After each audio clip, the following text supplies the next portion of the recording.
Radhe Radhe, Hare Krishna. Welcome back to my channel. Friends, आज हम बात करने वाले हैं आषाढ़ मास की गणेश चतुर्थी के व्रत के बारे में। संकष्टी चतुर्थी का व्रत भगवान श्री गणेश को समर्पित होता है, जिससे सभी बाधाएं दूर होती हैं और सही विधि से यदि पूजा की जाए, उपवास की जाए, तो यह करने से समस्त मनोकामनाएं हमारी पूर्ण होती हैं, सारे काम हमारे पूर्ण होते हैं, सभी कष्टों को, संकटों को विघ्नहर्ता सारे विघ्नों को दूर करते हैं और सभी कष्टों से हमारे जीवन में हमें मुक्ति मिलती है। संकष्टी चतुर्थी का व्रत भगवान गणेश को समर्पित होता है, जिसे हर महीने चतुर्दशी तिथि को रखा जाता है। इस दिन श्रद्धा पूर्वक गणेश जी की पूजा की जाती है और उनमें सभी कष्टों और बाधाओं को दूर करने की प्रार्थना भी की जाती है।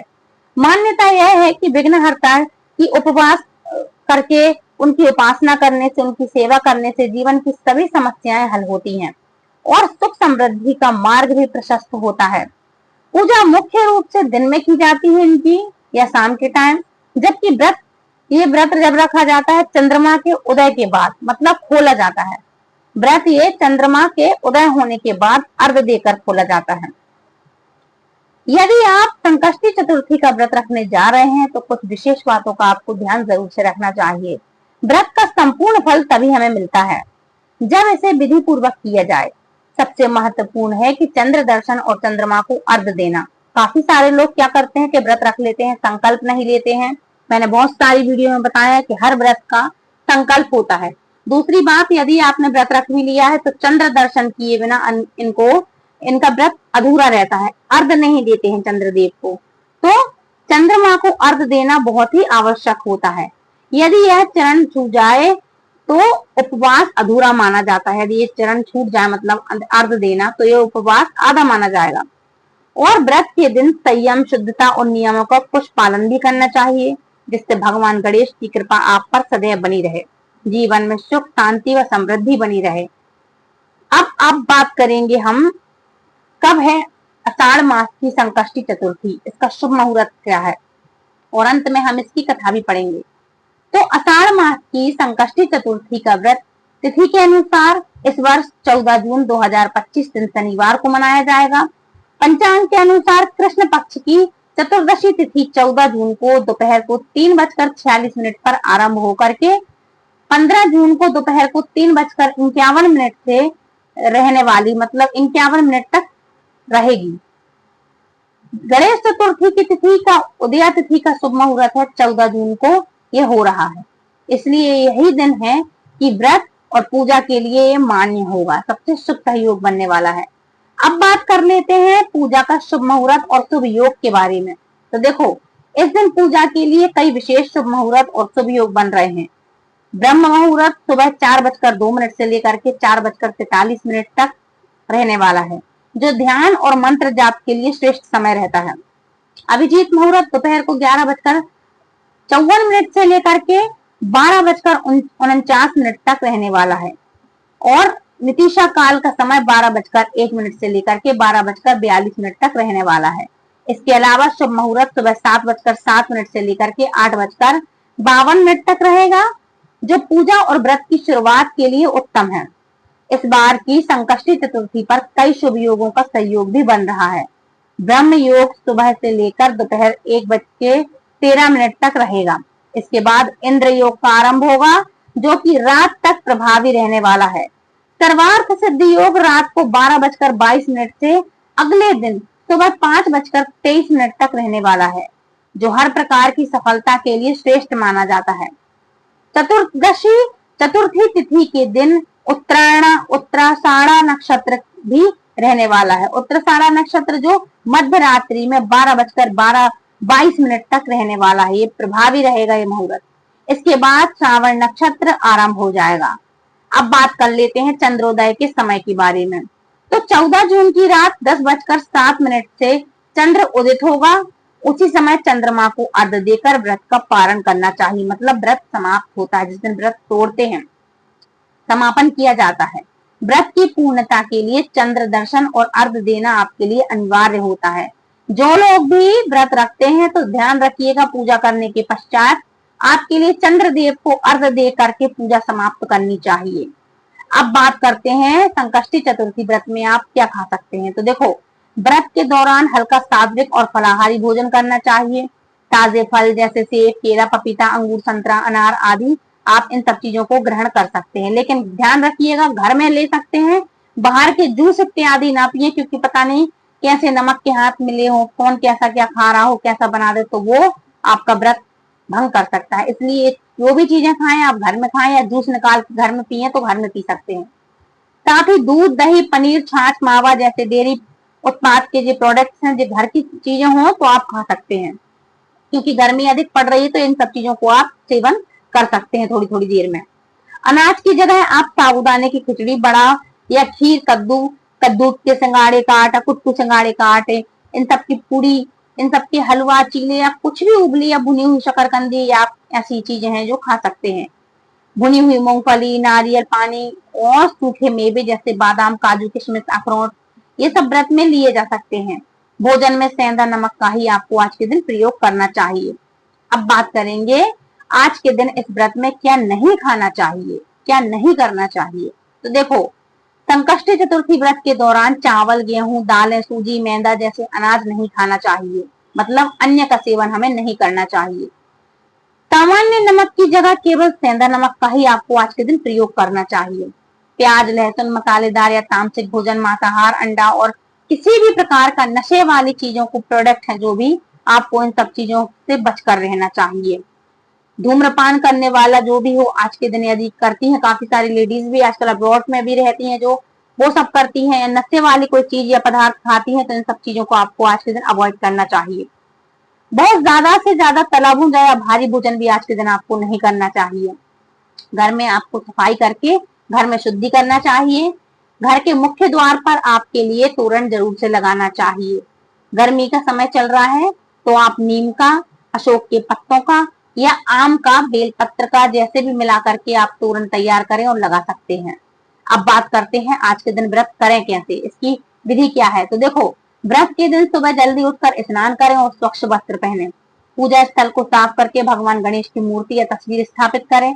फिर हाथ में जल और फूल लेकर के भगवान के व्रत का संकल्प करें कि आप पूरी श्रद्धा से उपवास कर रहे हैं। निर्विघ्न हर्ता हे गणेश जी, सारे विघ्नों को दूर करें और बिना विघ्न के मेरे व्रत को संपन्न करें। पूरे दिन ओम गम गणपते नमः का आप आराम से अपने मन ही मन में उच्चारण कर सकते हैं, आप माला जाप कर सकते हैं, ठीक है। अपनी क्षमता के अनुसार फलाहार या निर्जल व्रत रख सकते हैं तो ठीक है, नहीं तो फलाहार के साथ आप व्रत रखें और अन्न के ग्रहण ना करें, आप अन्न का सेवन ना करें।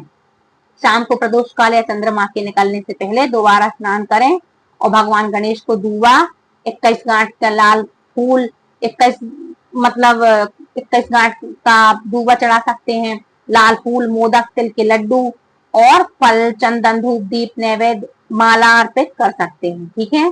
गणेश चालीसा का आज के दिन पाठ करें। संकष्टी चतुर्थी व्रत कथा अवश्य आपको पढ़नी व सुननी चाहिए और दूसरों को भी सुनानी चाहिए। इसके बाद ओम वक्रतुंडाय हुम या गुम ओम गण गणपते नमः इस मंत्र का आप 108 बार जाप कर सकते हैं और अंत में गणेश जी की आरती करके व्रत को पूर्ण जरूर करें। जब चंद्रमा उदय हो तब उन्हें अर्घ अर्पित जरूर करिएगा आप, और अर्घ अर्पित करने के बाद आप अपना व्रत खोल सकते हैं, ठीक है। तो ये थी आज की संपूर्ण जानकारी। अब हम बात करेंगे इसकी कथा क्या है। तो कथा शुरू करते हैं। ध्यान रखिएगा, कोई भी व्रत संपूर्ण नहीं माना जाता जब तक इसकी हम कथा पढ़ते या सुनते नहीं या दूसरों को सुनाते नहीं, ठीक है। तो ध्यान रखिएगा, हर एक व्रत में कथा अवश्य से पढ़े। तो शुरू करते हैं गणेश चतुर्थी की व्रत कथा। एक बार की बात है, पार्वती जी ने पूछा, हे वत्स, आषाढ़ कृष्ण को गणेश चतुर्थी को बहुत ही शुभदायिनी कहा गया है, आप उसका विधान बतलाइए। इस मास के गणेश पूजा में किस प्रकार करनी चाहिए पूजा, और साथ ही इस महीने में उसका क्या महत्व रखा गया है। इस पर गणेश जी बोले, हे माते, पूर्व काल में यही प्रश्न युधिष्ठिर ने भी किया था और उन्हें जो भगवान श्री कृष्ण ने उत्तर दिया था मैं उसको बतलाता हूँ, आप सुनिए। श्री कृष्ण ने कहा, हे राजन, गणेश जी की प्रतिकारक विघ्न नाशक पुराण इतिहास में वर्णित कथा को कह रहा हूँ, आप सुनिए। हे कुंती पुत्र, आषाढ़ कृष्ण चतुर्थी के गणेश जी का नाम लंबोदर है। उसका पूजन पूर्व वर्णित विधि से करें। द्वापर युग में महेशमती नगरी का महिजीत नामक राजा राज्य करता था। वह बड़ा ही पुण्यशील और प्रतापी राजा था। वह अपनी प्रजा का पालन अपने पुत्र की तरह किया करता था, लेकिन संतान विहीन होने के कारण उसे राजमहल का वैभव अच्छा नहीं लगता था। वेदों में निसंतान का जीवन व्यर्थ माना गया है। यदि संतान विहीन व्यक्ति अपने पितरों को जल दान देता है तो उसके पितृगण उस जल को गर्म जल के रूप में ग्रहण करते हैं। उसी पोह में राजा का बहुत समय व्यतीत हो गया। उन्होंने पुत्र प्राप्ति के लिए बहुत से दान यज्ञ आदि कार्य किए, फिर भी राजा को पुत्र की प्राप्ति नहीं हो पाई।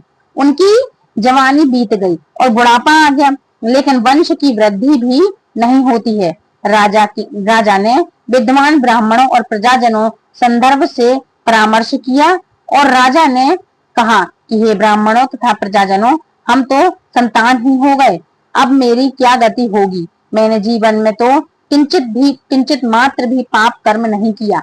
मैंने कभी अत्याचार द्वारा धन संग्रह नहीं किया। मैंने तो सदैव प्रजा का पुत्र की तरह पालन किया तथा धर्म आचरण द्वारा ही पृथ्वी पर शासन किया। मैंने चोर डाकुओं को सजा दी, गो ब्राह्मणों का हित चिंतन करते हुए शिष्ट पुरुषों का आदर सत्कार किया, फिर भी मुझे अब तक पुत्र न होने का क्या कारण है। विद्वान ब्राह्मणों ने कहा, हे महाराज, हम लोग वैसा ही प्रयत्न करेंगे जिससे आपके वंश की वृद्धि हो। इस प्रकार कहकर सब लोग युक्ति सोचने लगे। सारी प्रजा राजा के मनोरथ की वृद्धि के लिए ब्राह्मणों के साथ वन में चली गई।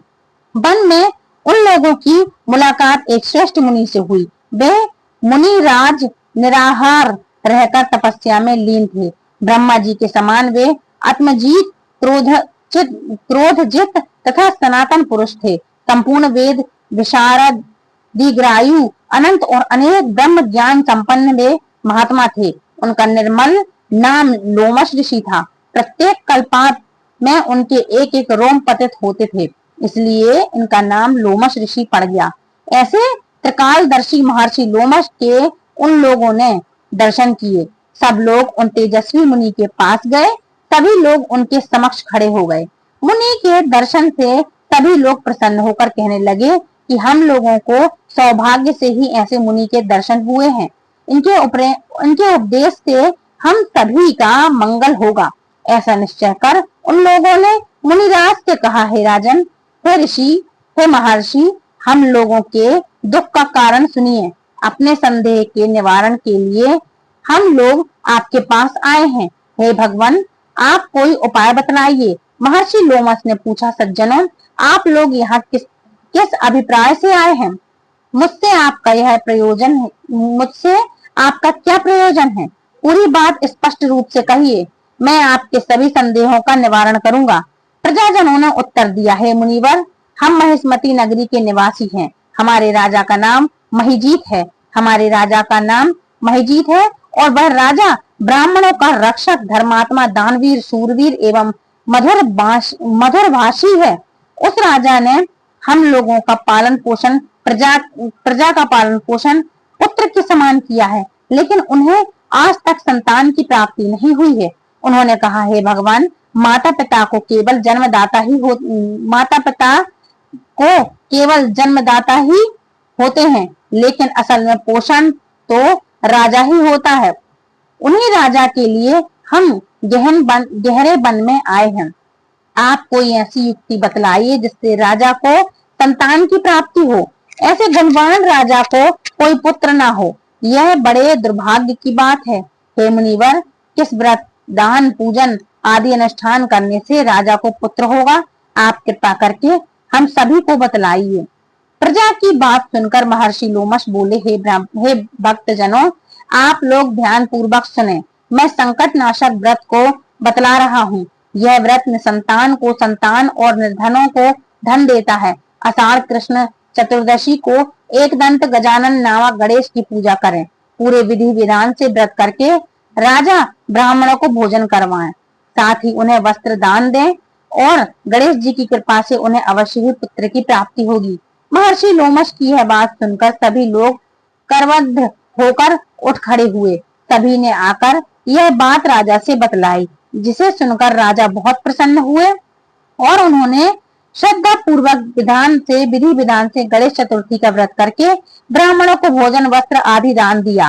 रानी सुरदक्षिणा को गणेश जी की कृपा से सुंदर और सुलक्षण पुत्र प्राप्त हुआ। श्री कृष्ण जी कहते हैं कि हे राजन, इस व्रत का ऐसा ही प्रभाव है।